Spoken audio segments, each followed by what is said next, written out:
MILLIE-Nimeona to speak. Madam Speaker, there's just a lot of excitement. Much obliged, Madam Speaker.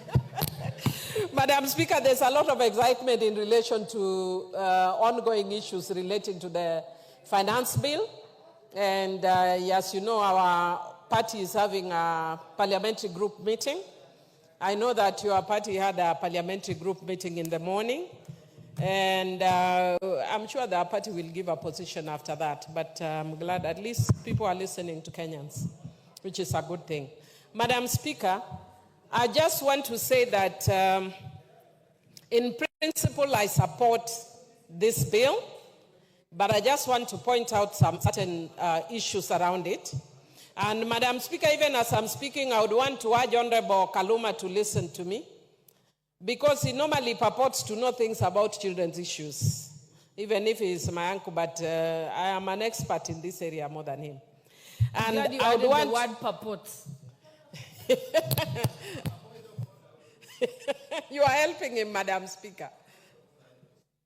Have you given him or I proceed? Allow Honorable Millie to prosecute her matter first. Thank you, Madam Speaker. I will proceed. No. I will proceed, Madam Speaker. I have said that in principle, I support this bill. However, I just want to comment on certain issues that also relate to some of the things that members have said. And that is that even though I support this bill in principle, the architecture of this bill is challenging. The reason why I want to say the architecture of this bill is challenging, Madam Speaker, number one, is the government normally has a policy on how you legislate on certain issues. And in the children's sector in the last parliament, I brought a child justice bill, and I was encouraged to collapse the child justice bill into the Children Act, because in the past we had almost 66 pieces of legislation relating to children. The government formed a task force that was headed by retired Chief Justice F. Yogwar that agreed that we come up with one law on children so that we don't give lawyers a difficult task. When I was representing children, when I was the director at the Cradle, it meant if I wanted to deal with adoption, I had to look for the Adoption Act. If I wanted to deal with the issues of orphans, I would look at the Orphans and Vulnerable Children's Act. If I wanted to look at, there were over 66 pieces of legislation. That doesn't mean that what is provided in this law is wrong. It is actually excellent. But the architecture is not good. Should we kill the bill because of this? Perhaps not. And especially because a member has put in too much effort. But it talks to an executive that is asleep. The executive should advise members, and not only the executive, but also the parliamentary office. And in this case, it is the Senate Legal Office, should have offered guidance. The fact that members want to bring bills doesn't mean you bring it in any format. What they should have done, Madam Speaker, is bring an amendment to the Children Act, so that all that is provided here is in the Children Act. Madam Speaker, all that is contained here is what we call children in need of care and protection. And if you actually look at this bill carefully, it contains primarily two major issues: readmission of children who are pregnant into school, and protection of children who have given birth. It is not even dealing with the criminal justice aspect, which is covered under the Sexual Offences Act. And I'm saying in principle, I support this act. But I wish it was done differently. The honorable member has gone quite a long distance, but I'm encouraging the House leadership, both Senate and National Assembly, to the legal departments, take your work seriously. Because the fact that members want to move in, you are the ones who are experts as lawyers, advise them how to do this. And the reason why I'm putting back again to the executive, the same way you asked me to move my child justice bill which was even in substance, had more critical issues, but we collapsed it and made it smaller as a chapter in the Children Act. Because as a policy, the government had agreed that we collapse all children matters into one.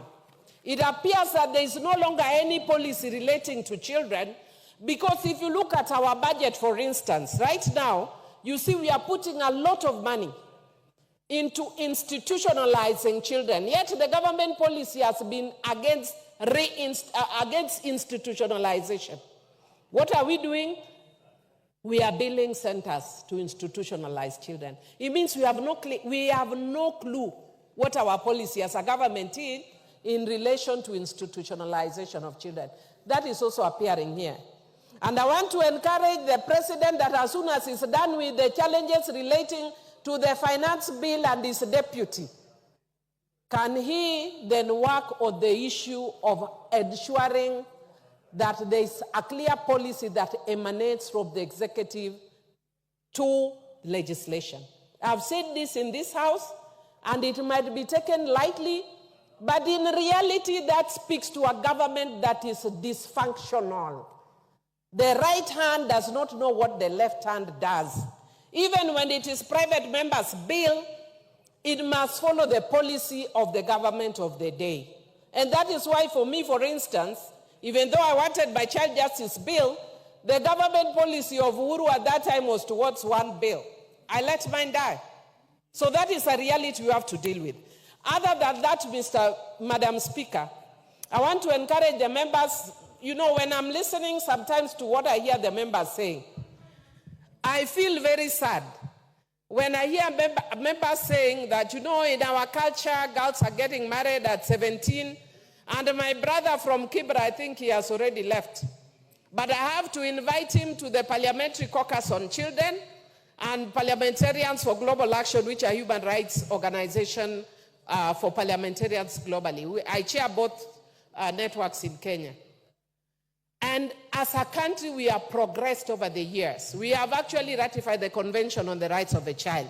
We have raised standards on protecting our children, that we cannot talk because of men's libido that we lower the age for our children.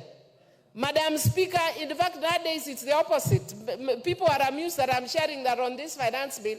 There is a young man who has written to me when people are writing and telling me, Madam Speaker, stop, make sure the finance bill does not pass. Make sure the finance bill does not pass. A young man instead is writing to me that I am young but I have inches, Madam Speaker. So it is actually the reverse. It's the young men who are now very keen on looking for retirees like me. I don't mean I've retired in my work, but I've retired in that other sector. Telling me about inches. What do I do with inches, Madam Speaker?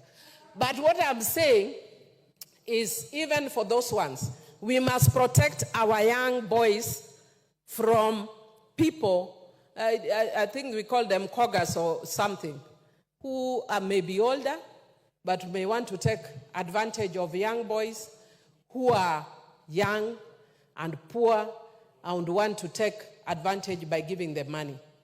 But in this instance, when a girl is below 18, a boy is below 18, we presume that legally they cannot have sex. And the only challenge we are having under the Sexual Offences Act is ensuring that when they have sex with each other, we treat them as children in need of care and protection. But this is actually dealing with a civil issue emanating from a criminal act. And so, because of the honorable member who has put in so much effort, I will support it, but I would wish that the architecture was done better. I would have spoken more, Madam Speaker, but because of time, just ask those, some of us who are experts in these areas. We can help you and support you. I support, but I wish we would change the architecture, and I'll bring amendments in relation to some of the issues I've seen herein. Thank you, Madam Speaker. Thank you, Honorable Millie-Nimeona. And I think the Honorable Member for Kericho, Honorable Kemei, I hope you're taking notes. This is a very important issue on the architecture, and I think it's something that can be discussed at the committee level.